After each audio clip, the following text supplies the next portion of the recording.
sa inyong lahat mga kababayan. At eto mga karibin natin, kapapasok lang. Grabe ang utos ng Korte Suprema, hinatulan na ang pamilyang Marcos. Pinababalik na. Nako, yan po mga kababayan ang ating aalamin at bibigyan ng komento. Mula po ito kay Pinas News Insider. Nasa description po ang full video link ng video ito. Subscribe na po kayo. Yan, pero bago po natin simulang pakinggan, panoorin at bigyan ng komento ang video yan. Eto mga kababayan, may i-share lang po ako mula po ito sa Kongreso. Eto po. Itong si 2nd District Cagayan de Oro Representative Ropos Rodriguez. May bago pong pahayag na naman patungkol po sa Pogo. At mukhang dinidirektibahan niya itong si Abalos at si Justice Secretary Boying Remulla na gumalaw-galaw naman. Naku po. Ito po ang sabi niya. Secretary Abalos should instruct the Philippine National Police to enforce the President's directive and padlock this Pogos. Nako. Justice Secretary Crispin Remulla should direct the National Bureau of Investigation to help in the effort. Nako po. Mga kabayan, bakit ikaw ang nag-uutos? Diba? Bakit hindi ang presidente? Nakukulangan ka ba sa utos ng presidente at gusto mo pang ikaw pa talaga ang mag-utos? Nako. Sabi niya pa, let us not wait for the president BBM to get upset over the fact that illegal pogos are defying his directive. So yan mga kababayan, anong masasabi niyo dito sa statement na ito? Dahil ba walang gumagalaw? Simula ng sinabi ni PBBM na total ban ang Pogo dito sa Pilipinas. Kaya niya ito nasabi, nakikita niya bang walang gumagalaw about dito sa Pogo mga kababayan? Kasi kahit anong gawin nila, andyan, babalik at babalik po yung Pogo. Di ba? Ang differential lang ngayon mga kababayan kasi illegal na po sila, hindi na po sila legal. Kasi hindi na sila bibigyan ng lisensya. Unlike doon kay PRRD, no?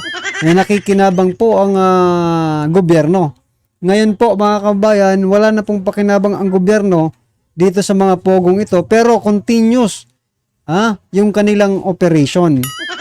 Aba, yan ang ibig sabihin nito mga karibin natin. Parang nawalang patuloy ng kita ang gobyerno dahil sa pagbaban ng Pogo pala dito sa Pilipinas. Parang ganun po kasing lumalabas, no? Kasi kung ganito po ang kanilang mga pahayag, no? Na parang nandyan naman pala ang mga Pogo operating illegally without paying any taxes to the Philippine government. Nako po, anong masasabi nyo dyan? Well, anyway, ano man pong yung reaction, i-comment lang po sa baba para malaman po ng ating mga kababayan. At ito na nga mga karibin natin, sama-sama at sabay-sabay po natin pakinggan na panoorin at bigyan ng komento ang video ito. Ito na po. Ito ang balita ngayon, trending at pinag-uusapan ngayon sa mundo ng social media. Ang di umano'y balitang tila totoong araw ang kasabihang sadyang hindi natutulog ang karma. Ito'y matapos ang kinasasangkutang kontrobersiya at skandalo ni Marcos Jr. Pamilyang Marcos sila muli raw kinarma. Korte Suprema kinumpirma na at opisyal nang binabawi ang Malacanang of the North. Pero bago ang lahat, kung bago ka pa lamang sa aming channel, please huwag kalimutang mag-like, subscribe at i-click ang notification bell para mas maging updated ka palalo sa lahat pa ng bagong video na i-upload namin. At eto na nga mga kababayan, tila totoong araw ang kasabihang sadyang hindi natutulog ang karma matapos ang umano'y panggigipit at tila panggurgor sa pamilyang Duterte, lalong-lalo na sa pangalawang pangulo na si Sara Duterte na tila pinaulanan ng walang katapusang samut-saring pangbabatikos ng administrasyon ngayon. Sa wakas, gumagana pa rin pala ang judiciary sa Pilipinas pamilyang Marcos tila muli raw kinarma. Kamakailan lamang kinumpirma na at idiniklara na ng Korte Suprema na ang 57.68 hectares na property ng pamilyang Marcos sa barangay Subapaon, Ilocos Norte ay pinatunayang ill-gotten wealth at ipinag-uutos pa ng Korte Suprema na ibalik na ito. Ayon pa sa balita na inilabas ng Korte Suprema, SC Marcos family's Poway property ill-gotten. The Supreme Court EC has ruled that a 57.68 hectare property in Barangay Suba, Pao, Ilocos Norte, owned by the Marcoses, constitutes ill-gotten wealth in a decision penned by Associate Justice Marvic Leonen. The ECN Bank rule as unconstitutional. The 25-year lease agreement signed on December 20, 1978 between the late President Ferdinand Marcos Sr. and the Philippine Tourism Authority (PTA). The Poway property, which was leased at a low rate of just 1 peso per year, was intended for the development of the Poway Lake area, but the High Court noted in its verdict that there was no evidence to support Marcos Sr.'s ownership of the land at the time the lease was executed. The AC also stated that Poway Lake and its surroundings are part of National Park, categorizing the land as public property that cannot be privately appropriated.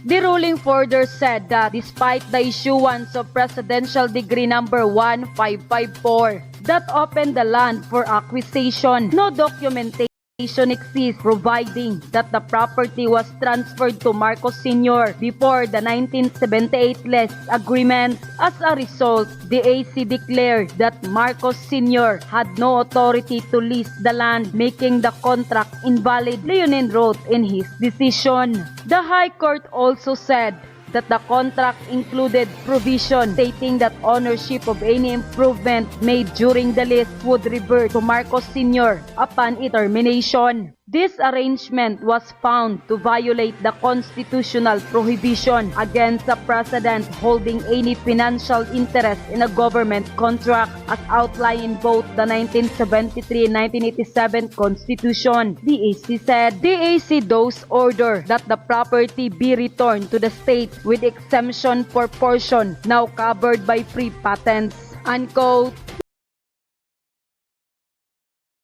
So yan mga kababayan, ang tanong dito natin kung susunod ba ang mga Marcos dito sa desisyong ito ng Supreme Court. Kasi sinasabi naman ni President Bongbong Marcos Jr. no na doon 'di ba sa pagtutugis nila kay Pastor Apollo Kibuloy, sinasabi niya po na we are just sumusunod lang daw sila sa batas, no? At batas po ang kanilang guide doon sa pagtutugis kay Pastor Apollo Kibuloy, no? Yan. Example po natin itong ditong pagbabawi ng Korte Suprema, no? Dito sa property ng gobyerno na inaangkin ng Marcos. Oh, ang tanong natin dito, susundin ba ni President Bongbong Marcos Jr. itong desisyon, no, ng korte? Kasi sabi nila sumusunod naman sila sa batas, na ito batas po itong sinasabi ng Supreme Court. O ano ngayon, susundin nyo ba ito or ipagpapatuloy nyo pa rin? Yun po yung tanong natin dito. Nasaan po ang fairness, no, at saka justice kung mayroon man? Ngayong tila hinatulan na at napatunayan na ng Korte Suprema na tila ilan sa mga ari-arian at pera ng pamilyang Marcos ay kinukonsindera na ill-gotten wealth. Ano kaya ang masasabi rito ni Pangulong Marcos Jr.? Aware na kaya siya sa pinag-utos at desisyon ngayon ng Korte Suprema? At ayon pa sa social media post ng well-known political commentator na si Crisette Laureta Chu, at least gumagana pa ang judiciary dahil wala nang silbi ang legislative. Praying for the justice who ruled in this case, but since maliit lang ang 58 hectares sa mga Marcoses, focus na lang tayo na according to the SC, ang mga ari-arian at pera ng mga Marcoses ay considered ill-gotten. Unquote. Nang lumabas nga ang balitang ito, hindi naman mapigilan ng marami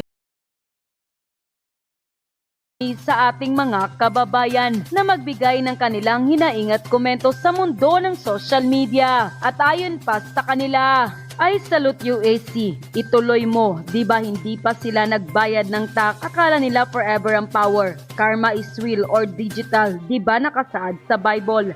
Jesus said, kung ano ang ginawa mo sa kapwa na masama ay babalik rin sa inyo. Dapat maibalik yan sa gobyerno. Makikipagmatigasan pa yan sa desisyon ng SC.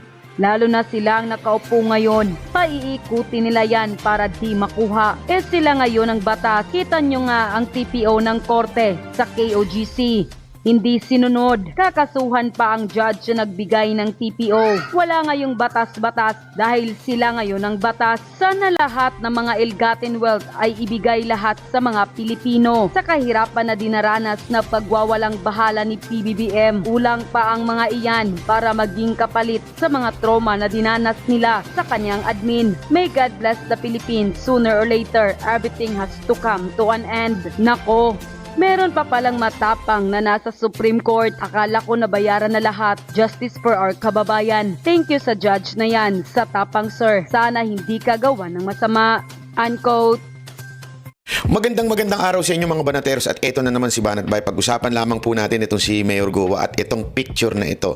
Ang lupit po kasi ng picture na ito. Talaga nga namang todo ang ngiti ni Abalos, itong ating DILG Secretary, at todo din ang ngiti at ang ating PNP Chief Marbil.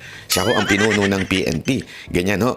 At syempre, ito naman si Mayor Goa. Ay grabe ho yung kanyang ngiti ay talaga nga namang nakakatunaw, ho, di ba? Oh, di ba? Akala ko ba galit na galit tayo sa mga inchik? Akala ko ba galit na galit tayo kay Mayor Guo? Pero isang ismay lang pala ni Madam, isang gayaan lang. Oh, patay po sila. Grabe ho, grabe. Iba ang karisma ni Mayor Guo, ha? Dinaig pa ho si Chloe. Kilala niyo si Chloe, yung jowang bida-bida? Oh, dinaig pa ho si Chloe, ho, ha? Ang lupit talaga. Ganyan ang karisma ni Mayor Guo. Ngayon hindi na ata siya Mayor, Guo na lang . Pero kasi ito lang, napansin ko lang, pagkatapos nilang matinding i-demonize yung karakter ni Guo sa Senado, sa Congress, sa lahat-lahat, at lalo na to si Abalos, pag umakting to talagang uhuling ka namin, hindi ka makakalagpas sa batas. Mga ganyan yung artista na yan . Ganyan yan . O, di ba? O, walang marano dito, walang malalaking tao, batas kung batas. Ganyan si Abalos . Pero dito, wala, para ho siyang yung ngiti niya dito parang yung tulad ng kanyang ngiti doon sa may kasama siyang babae sa isang picture. Hindi ko na lang sasabihin kung ano yung picture na yun, pero kumalat din sa social media yun . Kumalat din yun yung kung paano siyang umiti doon. Ganito rin ang ngiti ni Abalos ngayon . Lupit mo talaga, Abalos. Iba ka iba yung ano mo yung dugo mo pag mga cutie pa yung mga kasama mo iba ka talaga. Anyway, panoorin muna natin tong balita na to kasi ano bang nasa likod ng mga picture na yan? Ano bang nangyayari na ho dito kay Mayor Guo? Kasi ako, isang bagay masasabi ko sa inyo. Opinion ko pa lamang ito . Ito yung opinion lang naman. Sa tingin ko, meron ng usapan, meron ng kasunduan dito ho kay Mayor Guo para gamitin ho siya. Walang iba o hindi sa matinding misyon. Matinding misyon ho yan. Ano ho yung misyon na yan? Misyon na pabagsakin ng mga Duterte. Alam na ho natin yan. Diba? Alam na natin yung mga ganyang klaseng galawan . So yan mga kababayan, talagang parehas din po yung opinion natin. Sa mga last vlog natin, sinasabi na natin na talagang, di ba, pinapipili nga kung si Mary Jane Veloso ba or si Gowo. Yan. Si Alice ba ang kukunin ng ng gobyerno. At yan nga po, si Alice nga po ang kinuha nila. At malamang sa malamang, di ba? Yung unang hearing pa nga lang, kinokonek na si di ba? Si PRRD sa Pogo. O sinasabi nga nila, yung kita sa Pogo ay ginagamit pambayad dito sa mga kapulisan. O, di ba? May mga lumabas na ganyang ano. Kaya hindi talaga malayo, no? Na gamitin rin nila si Alice Go. Yan, Go. Na pabagsakin ang mga Duterte. O, ito, may hearing na naman pala, di ba? Tapos na po yung hearing, pero hihiringin ulit. Didinggin na naman ulit nila si Go kung paano ito nakalabas ng bansa. Nako. Ano sa palagay niyo mga kababayan? Baka yung paglabas ni Go ay isisi pa rin sa mga Duterte. Ayan po ang naiisip natin kasi parang hindi po malabo na ganun ang gawin. Kasi lahat po ng resources ng gobyerno ngayon ay nakatutok, nakafocus sa paninira at pipin down sa mga Duterte. Yan mga kababayan, ano naman po ang inyong opinion patungkol sa video nito? Comment lang po sa baba para at least alam po ng ating mga kababayan ang inyong pong opinion patungkol dito. Right? Maraming salamat po.